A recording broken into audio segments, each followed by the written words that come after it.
Okay, so that was similar to what I played for the trumpet challenge this week, and it's just a lot of fun to play that little lick that I made up on the fly. But I want to talk about mouthpieces and various options, compare them to the mouthpiece I have set up right now, which is my 5mm. And my 5mm modular mouthpiece, of course, is built from a rim, a cup, so there's the rim and the cup, and a throat, which I will take out right now. There's the throat. So I've got these three pieces, and then the body, the nut, and the backbore. I'm going to set those down, take it apart, and I want to talk a little bit about why I chose this setup. Okay, so that's all of the parts. The first thing is the rim. I wanted a rim that was really comfortable for me. That's my rim. This one's finished in gold. And in the Harrelson 5mm system, this is an 826-580A. And it feels comfortable. It doesn't feel too small. I have a very small mouth. But that 580, the second set of numbers, does not mean the inside diameter on a normal mouthpiece. It's actually the inside diameter at 1/8 of an inch deep. So let's keep that in mind as we look at some of these parts. And then the cup is the same diameter, and this one is a F depth and shape A. If you're playing on the 5mm, that stuff makes sense to you. If you're not, you might want to learn it because there are huge advantages to learning the system. And then the throat is an F140-21, and the backbore is a 21-33. And the body is style I. So that's what that one looks like. So I'm going to put it all back together, and I'm going to talk about how that mouthpiece compares to all of these mouthpieces sitting down here. And the reason I'm doing this is because I want you to understand how and why you may want to choose a specific mouthpiece. So today, instead of reviewing one mouthpiece, we're reviewing 100 mouthpieces. Maybe more than that. But I have a huge pile here. We're just going to go through them fairly quickly. And then I have a couple other videos featuring this pile of mouthpieces. So you can watch those as well. I'm going to start with a couple simple ideas. The first is you want to choose a mouthpiece that really feels comfortable to you, and that's comfort on the lips. You want your lips to be able to freely vibrate as you play from low to high, and at the same time you want to make sure that there's enough room inside there to be flexible and to move around. Because when I'm playing from low to high, let me get up close, I'm doing this. So if I play a low note, it's like this. And if I play higher, I'll slur up. So I need to have that little bit of movement as I play higher on the trumpet. I'm going to do the same thing on the trumpet. So what I'm doing is just closing, speeding up the air. I'm letting less air out. And that is a range of motion. And we need to be able to move our lips in and out.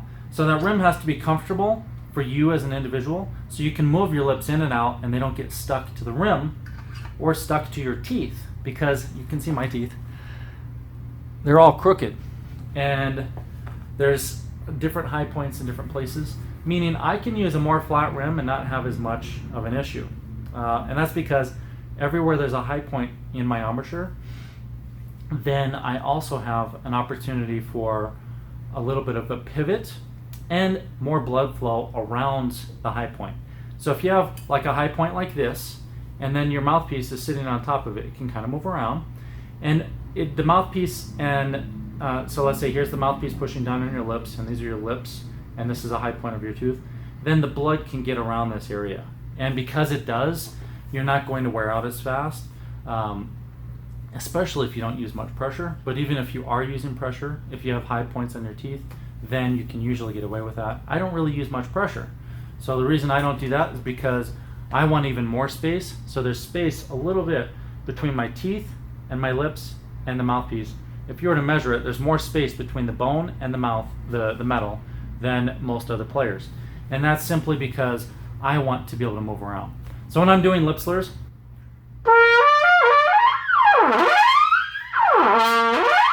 the reason I can slide around so easy is because I have a little extra space to do this. If I pushed hard as I go higher, then I'm going to have problems. So I'm going to do a little bit of my warm-up so you can hear that, even though I don't normally warm up for very long. And then we're going to get into these mouthpieces. As I'm playing higher, I'm just speeding up the air and making the aperture smaller. And I'm moving around inside here, so there's space between my teeth and my mouthpiece.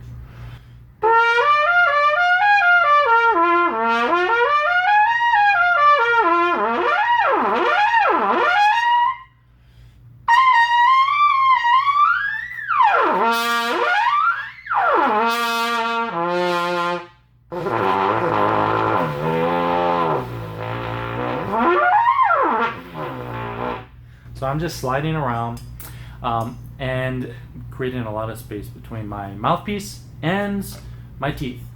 All right, so I'm a little bit warmed up. I'm not going to play all these mouthpieces, but I'm going to talk about them and show you what I have learned in the many years of building mouthpieces and, of course, playing trumpet professionally for quite a while. So I'm going to set my mouthpiece down, and the first thing I'm going to start with is the almighty Monette mouthpiece.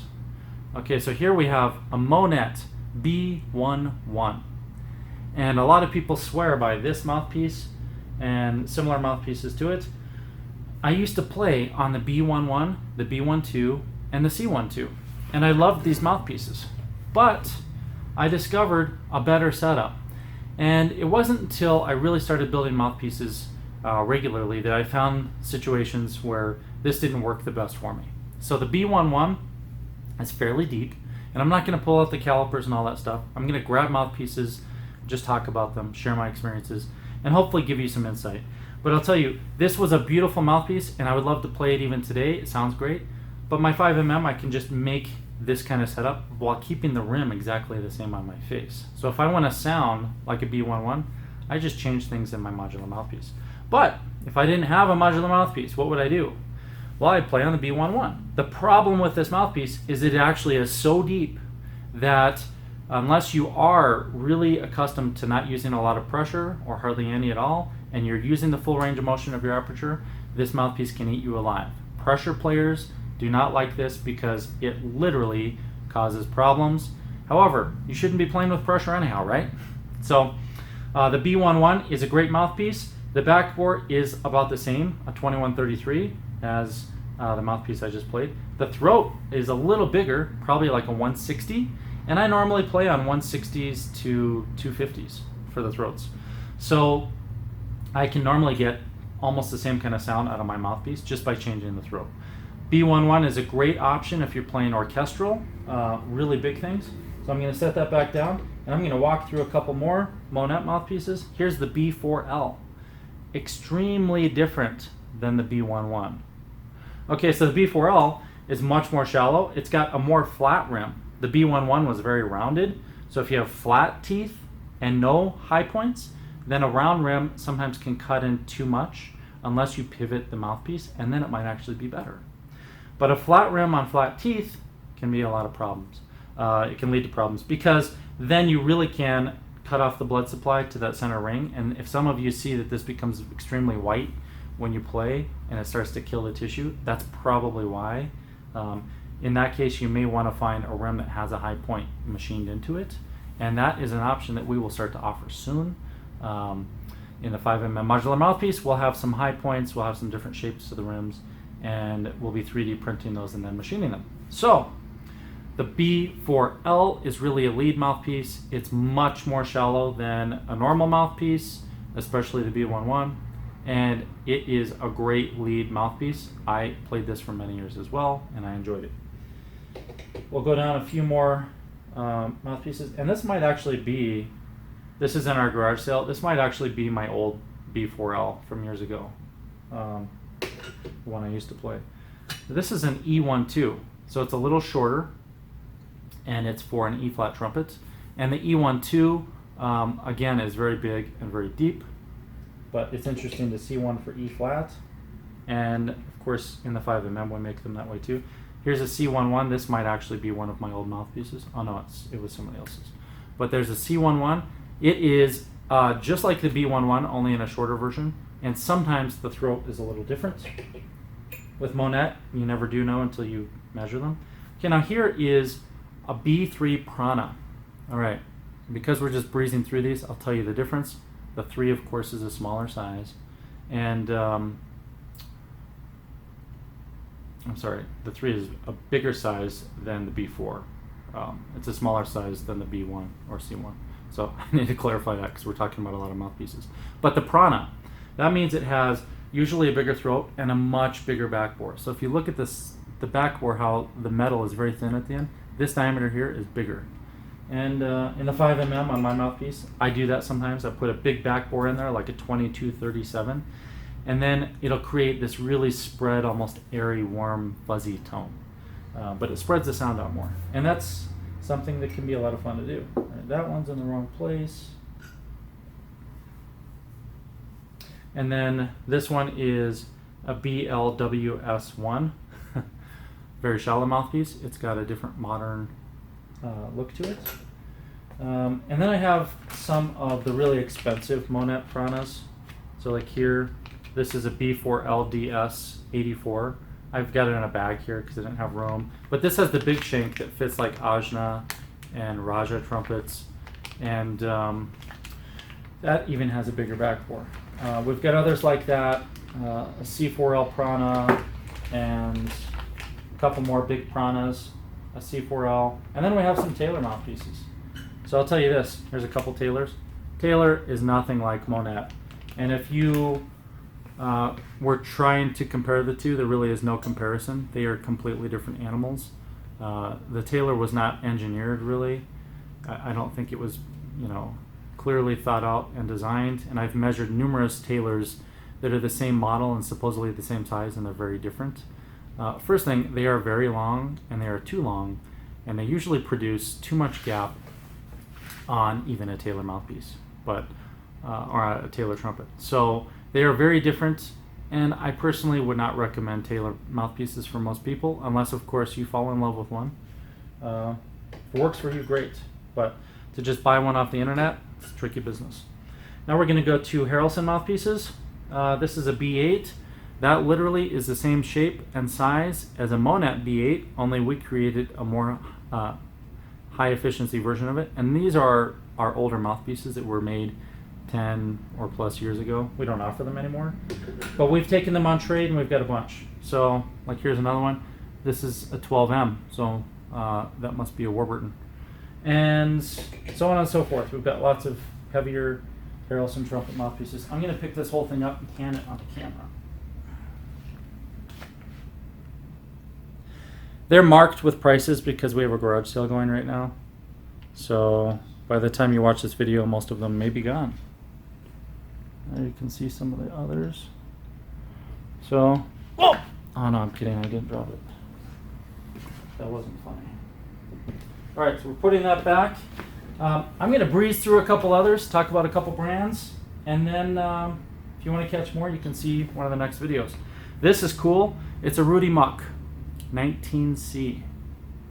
And the Rudy Mucks were cushion rims. As you can see, it's a huge rim. Compare that to my 5mm. Obviously, some major differences. Mine is not a cushion rim.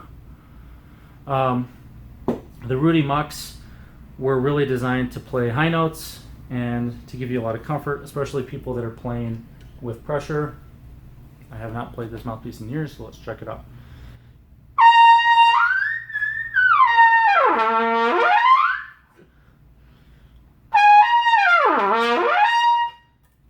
Okay, well, it's so small that there's not enough room for my lips really to do everything in there. I might be able to get somewhat used to it, but I almost feel like I'd have to put like oil or grease on my lips and my face to be able to move my lips because they're gripping too hard. And that's partially because this thing is worn down to brass. So, not the best test in the world. We'll put that one back. Let's grab another one. Here is a Silky Heavyweight 6A, 4A. And that one is kind of cool. It's just a heavier weight version of a 6A, 4A. The next one we'll pull out. A Dennis Wick. This is a Wick 3. And again, a heavyweight. There's a reason a lot of companies have gone to heavier weight mouthpieces. They're more efficient, and that's just because there's more mass. And with more mass, you have more inertia, meaning you cannot really overcome the material with your standing wave at the antinodes. So here's a Silky that's a heavyweight as well. They call these the GPs. So it's a heavyweight gold plate on the top. And I'll pull a couple more heavier ones out. Here's a TA2 by Austin Custom Brass. So that was made by Peter Pickett. And again, a heavier top. A very interesting design. I think that's kind of cool. I don't know if Peter came up with that or if that was somebody else's design, but it looks cool. And let's find a couple more that may have a little extra mass. So GR tend to have just a little extra mass. There's a GR, and this one is a 63.5 Z star. Honestly, I don't remember what the Z star means anymore. These are supposed to be compu balanced, and that's his big thing, is compu balanced mouthpieces. I don't really buy into that, mainly because I did the math on his equation. It didn't make sense to me. I know a fair amount about math, and when I asked him about the equation, he walked away. So I've always been kind of like, all right, I don't know what's with Gary, but GR mouthpieces, if you play them and you love them, great, I'm all for it. But for me, the whole math side of it never did make sense, and that's because there's things missing in that equation. Okay, so I want to pull out this one because it does have that longer body that is thick, and this is a B4S, a little older Monette. Monette claims that you cannot play this heavyweight mouthpiece on a lighter horn. And I just want to say for the record, that's absolutely not true, nothing against Monette, but just so you guys know, you can definitely play heavier weight mouthpieces on lighter horns. It's just going to put more of your energy into the horn. And they don't have to be balanced like so many people say. That's a great way for Dave Monette to sell a lot of different size mouthpieces to a lot of people who have a lot of money. But if you do basic experiments with or without an oscilloscope, you can certainly show that intonation and partials and the way they line up and the color, they're only improved with a more efficient mouthpiece, and you don't have to match the weight of the horn to the mouthpiece. So that is definitely a myth that I have disproven, and I recommend all of you try it for yourself to see what happens. Some people don't like a really efficient mouthpiece, especially on a lightweight horn, because what happens there is you hear more of yourself and more of the sound goes out to the audience. Sometimes people don't want that. We as trumpet players sometimes are very selfish, and we want to play and hear all the sound right here. And then you want to judge it from here and say, well, I can hear a lot, so it's a really good sound. But the question is, what does the audience hear without a microphone? And if they don't hear enough, then you may not be the best performer you could be, especially for your audience. And who are we playing for? Ourselves or our audience? Well, I would say both. At the end of the day, you have to find that balance, and heavyweight mouthpieces or just higher efficiency mouthpieces, even if they're not heavier, they can achieve that a lot easier. All right, so we pulled out some of the heavy ones. Let me see if there are any more. This is an interesting one. It's the CKB, and I honestly do not remember who CKB is, but I used to know. I do think it's an interesting looking mouthpiece, and again, it's got more of a heavyweight design. Now let's go the opposite, look at some lightweight mouthpieces. And the lightest mouthpiece I have here is 3D printed. So that one right there. I printed this yesterday, and I got the design from Thingiverse.com, and I haven't done anything to this mouthpiece. I literally pulled it off the printer. You can see it's got the little lines where it was printed. The 3D printer that made this is a dental printer, so it's designed to print the surgical guides and the implants and things for when they're doing surgery on your teeth. And it's pretty high accuracy. This was printed on medium resolution, and overall I would say it's a great print. It actually feels almost perfectly smooth on my lips. So I would say straight off the printer it could be used. If I were to make these for production, I would just very lightly sand this with maybe 1200 sandpaper for maybe 10 seconds, and then it would be done. Because the model was thin on the end, then it didn't print as well right on the ends, so I would probably overprint this a little bit and then trim it down on a sander to get it back to size. But overall, I'm really impressed with the 3D printed mouthpiece. and I printed 4 different styles that I found online, and I'm just going to pull the insert out of my receiver so that this longer shank can fit in there. So pull that out, put my receiver back on. Some of you have never seen that before and you're saying, what was that? You'll have to watch some of the other videos. So now it fits, and I don't know how much gap I have, but I'm going to play this mouthpiece for you.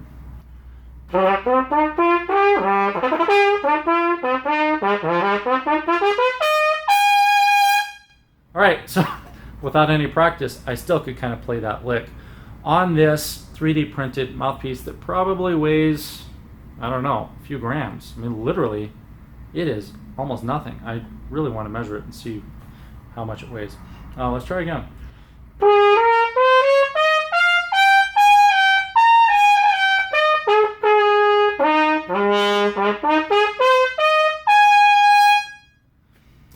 For a 3D printed mouthpiece that I am sure someone probably modeled the best they could and then put it up on Thingiverse, they probably never had a model printed as high resolution as this. I am really impressed. It actually plays pretty nice. And I printed a whole bunch of them. I'm going to show you what it looks like when it's printed. Here I printed these ones sideways, and I was using up the rest of the resin in the tank, so because it ran out, and you can see on this one there's none left. So it sucked it up on this one and not the other. But that's what it looks like when it's printed on the 3D printer. It's kind of interesting. It's got a support structure. Now, the way I printed the other ones sitting down here was vertically, so they printed better. I just did this for fun, printing it sideways. There's another model. This one looks like that CKB. See that? And I think it is a model of a CKB. If I remember, the file name said CKB on it. So I think this is a 7C. So we're going to try that one. Put it in. Oh, it's a nice fit too. Again, another light mouthpiece.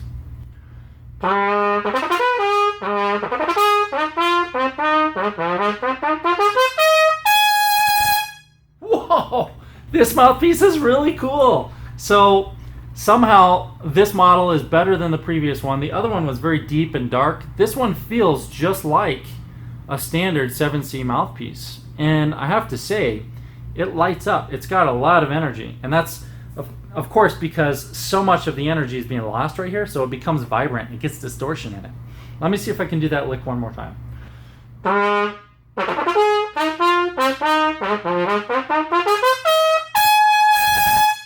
Yeah, this thing really lights up. It's a lot of fun. Let's try the upper register.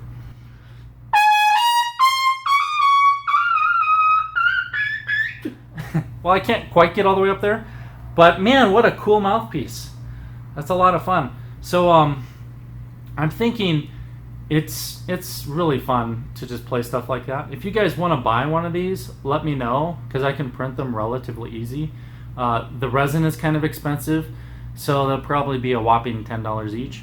But it's a fun conversation piece, and I don't know, I'm kind of impressed. I got to play this one more time.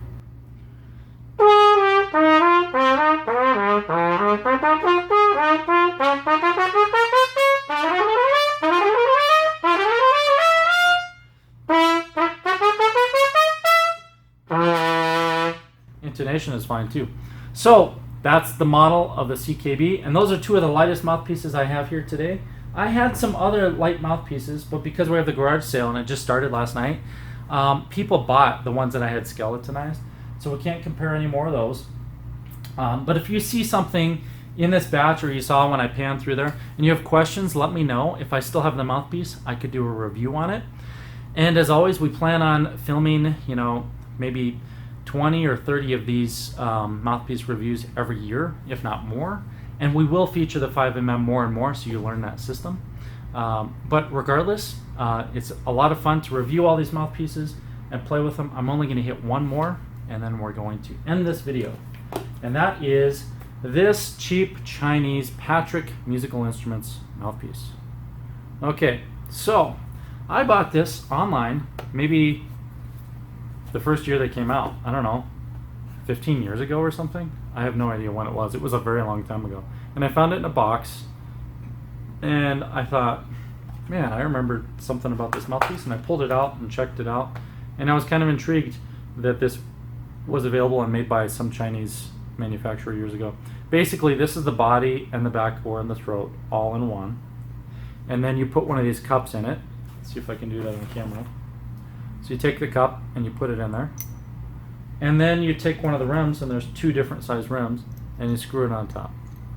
And I'm sure a lot of you have already seen this. I don't know if they're different today than they were back then. A couple issues with this setup. First off, you can never really get the rim and the cup to line up perfect. But I would say overall it's a clever design. It's pretty cool. It's fun to own one, just to see what it does. But I never could find a way to really use this mouthpiece in real playing. So I'm going to put it in and play a minute and give you my impressions.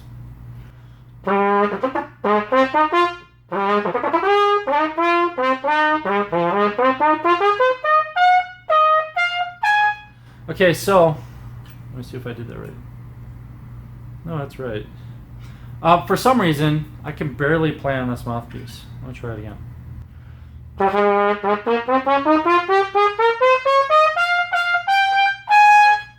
Okay, so I don't know what's up with this mouthpiece. This is why I found it in a box, right?